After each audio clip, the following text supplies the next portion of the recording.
عبدالجبار رحمانوف پس از آن که 7 سال وزیر معارف تاجیکستان بود به کرسی رکتاری نشست. وی اکنون رهبر دانشگاه دولتی آموزگاری است و کار را از واخوری ها سر کرد. دوره وزیری رحمانوف نه با پیشرفت‌های بزرگ رشته معارف بلکه مبارزه گسترده معلمان با حجاب در یادها خواهد ماند. من 1 سال پیشم گفته بودم که سرباز هستم.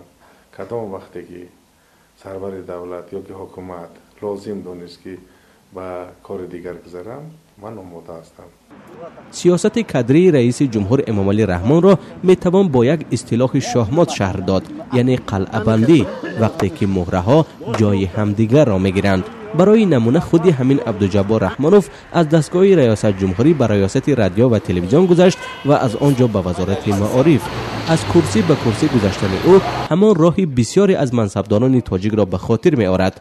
با فرمان رئیس جمهور آنها دسته دسته از یک گروه وظیفه ها به وظیفه های دیگر کوچانده می شوند. برای حکومت تاجیکستان هنوز یک استراتژی خاصی انتخاب کادرها وجود ندارد.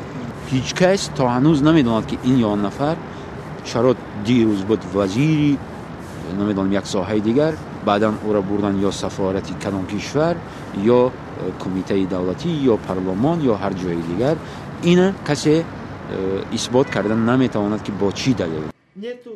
شاخص‌های بهادیهی کار این رئیسان وجود ندارد. در نزد آنها وظیفه دقیق گذاشتن نشده است. مثلا چگونه کار شیرعلی خیراللهیف را بها دهیم؟ شاید پرزیدنت از او راضی باشد.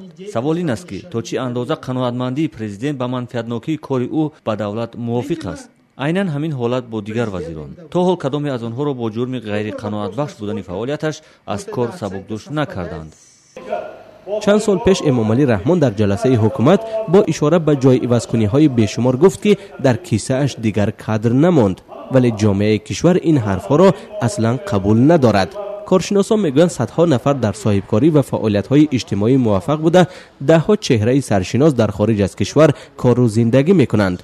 برای مثال زیاده از 100 نفر آنها در شبکه فیسبوکی کانون اصلاح طلبان تاجیکستان جمع آمدند که اکثرا متخصصان درجه عالی بخش‌های گوناگون اقتصادیاتند. дар гурӯҳ нафароне ҳастанд ки метавонанд ягон идораи давлатиро пешбарӣ кунанд. онҳо идеяҳои ҷолиб доранд, пешниҳодҳои хуб доранд, ташвиши зиёд мекашанд аз тақдири ватани хеш. ба фикрам вижагии гурӯҳ ҳам ҳамин аст ки новобаста аз баҳсҳои зиёд ҳама дар як ақида ҳастанд: пешрафти кишвар. با وجود این مردم تاجیکستان مجبور است با آنهایی که به سر حاکمیت آمدند قناعت کند. به عقیده کارشناسان در بین رهبران اداره و مؤسسه ها مدیران خوب هم هستند، ولی آنها استقلالیت کافی ندارند. ژورنالیست مراد محمدشایف میگوید حاکمیت قوی متمرکز وزیران را از همه گونه تشبث مستقلانه میترساند. به عباره دیگر وزیران به خاطر کرسی خود از مستقلیت دست کشیدند. آن نفرانی که کرسی وزیر را اشغال میکنند در اصل وزیر نیستند. وزیر به نظر من شخصی است که در ساحه خود پیشصف و پیشبر است و او وزارت را باور میکنند و او باید وضع ساحه را بهتر کند. حالا رئیسان وزارتخانه ها پیش از آن که یک تصمیم بگیرند 50 بار فکر میکنند که چه عاقبتی به سر آنها میآورد. در این بین در تاجیکستان قلعه بندی ادامه دارد. رئیس جمهور امامعلی رحمان در راستای انتخابات نوی پرزیدنتی نیز از اسلوب کهنه جای عوض‌کنی ها خودداری نکرد. بسیاری ها هنوز از آغاز این روند گفتند که دیگرگونی های مهمی را در حیات کشور انتظار ندارند. جامعه از یادآوری بند 69 قانون اساسی کشور خسته شده است. این بند میگوید همه حاکمیت و مسئولیت سرنوشت خلق در دست یک نفر واگذار شده است. امامعلی رحمان.